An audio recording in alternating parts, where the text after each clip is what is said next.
তাই গতবারে যেমন আপনারা ভোট দিয়ে জিতিয়েছিলেন নীলাদ্রিদাকে, এবার আরো বেশি ভোট দিয়ে বেশি মার্জিনে জেতান।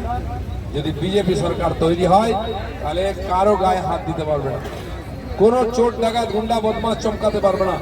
ভোটের দিন আপনার ভোট আপনি দেবেন, আপনার ছেলে পরীক্ষা দিয়ে চাকরি পাবে, আপনার বাড়ির সামনে রাস্তা হবে, জল আসবে, আপনার বাড়ি হয়ে যাবে, শৌচালয় হয়ে যাবে, আপনার বাড়িতে গ্যাস পাবেন, বাইরে যেতে হবে না আমাদের ছেলে মেয়েদেরকে। দেখুন, দিলীপ ঘোষ নিজের নাম্বার বাড়াতে চাইছে দলের কাছে। দিলীপ ঘোষের নিজেরই ঠিক নেই টিকিটটা পাবো কিনা। আজকে বাঁকুড়া এসে বড় বড় কথা বললে হবে না। বাঁকুড়ার মানুষ আগামী 26-এর নির্বাচনে তার যোগ্য জবাব দিয়ে দেবে। বাঁকুড়ায় 26-এর বিধানসভা নির্বাচন ঘিরে আগাম প্রার্থী ঘোষণার তা ঘিরেই শুরু হয়েছে বিতর্ক। বিজেপি নেতা দিলীপ ঘোষ প্রকাশ্যে জানিয়ে দিলেন বাঁকুড়া বিধানসভা কেন্দ্রের প্রার্থী হচ্ছেন বর্তমান বিধায়ক নীলাদ্রিশেখর দানা। রাজ্যের বিধানসভা ভোটের প্রার্থী তালিকা নিয়ে যেখানে এখনও মুখে কুলুপ এঁটেছে বিজেপির শীর্ষ নেতৃত্ব, সেখানে বাঁকুড়া ব্লকের ধলডাঙ্গা মোড়ে দলীয় কর্মসূচিতে বক্তব্য রাখতে গিয়ে কোনো রাগঢাক না করেই প্রার্থীর নাম ঘোষণা করে দেন দিলীপ ঘোষ। তার এই মন্তব্য ঘিরেই রাজনৈতিক মহলে জোর চর্চা শুরু হয়েছে ইতিমধ্যে। তাই গতবারে যেমন আপনারা ভোট দিয়ে জিতিয়েছিলেন নীলাদ্রিদাকে, এবার আরো বেশি ভোট দিয়ে বেশি মার্জিনে জেতান। যদি বিজেপি সরকার তৈরি হয় তাহলে কারো গায়ে হাত দিতে পারবে না, কোনো চোর ডাকাত গুন্ডা বদমাশ চমকাতে পারবে না।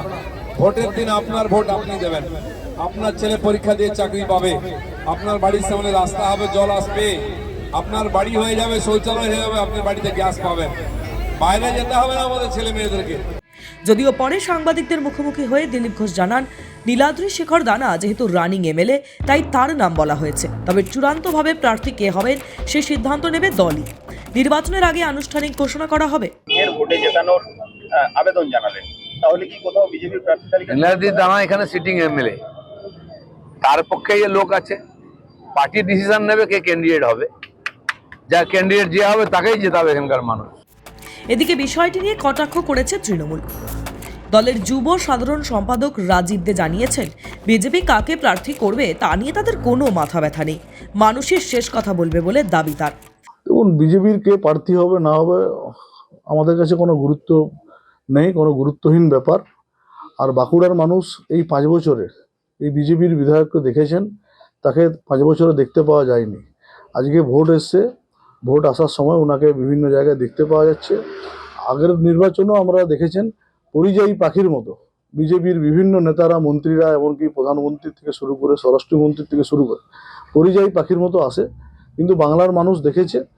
এবং আমাদের বাঁকুড়া বিধানসভার যেটা বলছেন, বাঁকুড়া বিধানসভার আজকে বিগত 5 বছর এই বিধায়ককে আমরা দেখতে পাইনি, কোনো উন্নয়ন কোনো কাজ করেনি। আমি ওপেন চ্যালেঞ্জ করছি আমাদের এই বাঁকুড়া বিধানসভার বিধায়ককে, আপনিও বসুন আর আমরাও বসবো, আপনি এই 5 বছরে জনগণের জন্য, বাঁকুড়া শহরবাসীর জন্য, বাঁকুড়া বিধানসভার মানুষের জন্য কি কাজ করেছেন আপনি তার তালিকা তৈরি করুন।